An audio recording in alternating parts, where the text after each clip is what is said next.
सूरज के सामने ईशा की पुरानी डायरी खुली पड़ी थी। पन्नों पर साफ साफ लिखा था, मेरा सपना है कि मैं एक दिन आईएएस बनूं, ताकि अपने पापा और अपने देश का नाम रोशन कर सकूं। सूरज ने उन शब्दों को कई बार पढ़ा, मानो हर अक्षर में ईशा की धड़कन सुन पा रहा हो। सुबह की हल्की किरणें खिड़की से छनकर ईशा के माथे पर पड़ रही थी, लेकिन उसके हाथों में किताब नहीं, झाड़ू थी और आंखों में थकान का धुंधलका। आंगन में ताई माँ की कड़क आवाज गूंज रही थी, ईशा, ये काम खत्म करके पूजा का सामान भी सजाना है। और हाँ, आंगन झाड़ना मत भूलना, ईशा ने धीमे स्वर में जी ताई माँ कहा, लेकिन उसकी आंखों में कहीं दूर खोया हुआ एक सपना अब भी सांस ले रहा था। तभी पीछे से सूरज आया। उसने हल्के से उसकी कलाई थाम ली। उसके स्पर्श में चिंता भी थी, अपनापन भी और हौसला भी। सूरज ने धीमे स्वर में कहा, ईशा, यह सब छोड़ो। तुम्हें याद है, तुमने मुझसे क्या वादा किया था? तुम्हें आईएएस बनना है, ईशा ने थकी हुई मुस्कान के साथ कहा। याद है सूरज, लेकिन ताई माँ मुझे पढ़ने ही नहीं देती। सूरज की आंखों में गुस्से की लपटें चमक उठीं। तो फिर बस, आज से हम कहीं और पढ़ाई करेंगे, जहां इनकी चालें तुम्हारे रास्ते में नहीं आएंगी। अगले ही दिन सूरज ईशा को हवेली से दूर एक शांत कमरे में ले आया। वहां एक पुराना लकड़ी का मेज था, दो कुर्सियां, दीवार पर भारत का नक्शा और मेज पर किताबों का ढेर। उस कमरे की खामोशी में सपनों की आहट थी।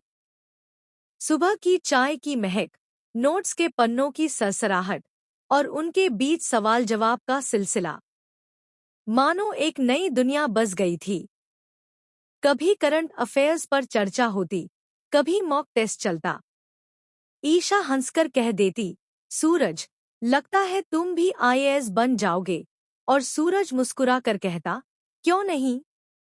हम दोनों साथ मेहनत करेंगे और साथ पास भी होंगे। उधर हवेली में ताई माँ बेचैनी से पंखा झल रही थी। रिया ने आकर कान में कहा, ताई माँ, अब तो सूरज पूरा ईशा के बस में है। ताई माँ की आंखों में जलन और चिंता तैरने लगी। अगर ये दोनों आईएएस बन गए, तो घर की बागडोर मेरे हाथ से निकल जाएगी।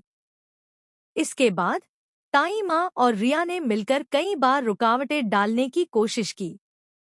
कभी झूठा फोन कॉल करके ईशा को बुला लिया जाता, तो कभी अनावश्यक झगड़ा खड़ा कर दिया जाता। लेकिन सूरज हर बार ढाल बनकर खड़ा हो जाता और ईशा का ध्यान पढ़ाई से भटकने नहीं देता। मौसम बदले, दिन महीनों में और महीने साल में बदल गए। और एक दिन वो लम्हा आ ही गया, आईएएस रिजल्ट का दिन। सुबह सुबह कंप्यूटर के सामने बैठे सूरज और ईशा की धड़कनें इतनी तेज थी कि सांस लेना भी भारी लग रहा था।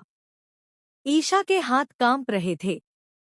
उसने माउस पकड़ा, रिजल्ट खोला और अगले ही पल उसकी आंखों से आंसू छलक पड़े।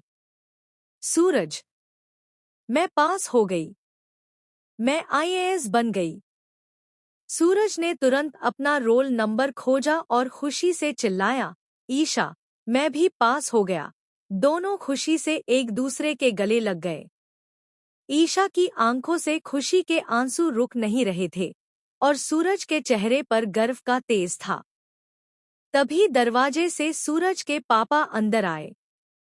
आंखें नम थी, आवाज भर्रा गई, आज तुमने सिर्फ अपना नहीं, मेरा सपना भी पूरा कर दिया है। ईशा ने विनम्र स्वर में कहा, नहीं सूरज जी, अगर आप ना होते तो मैं यहाँ तक कभी नहीं पहुँच पाती। ताई माँ भी वहां आ पहुंची। चेहरे पर मुस्कान थी, लेकिन वो मुस्कान सिर्फ दिखावे की थी। उनके दिल में जलन का एक तूफानी समंदर मचल रहा था। पर सामने उन्हें बधाई देनी पड़ी। लेकिन उसी खुशी के बीच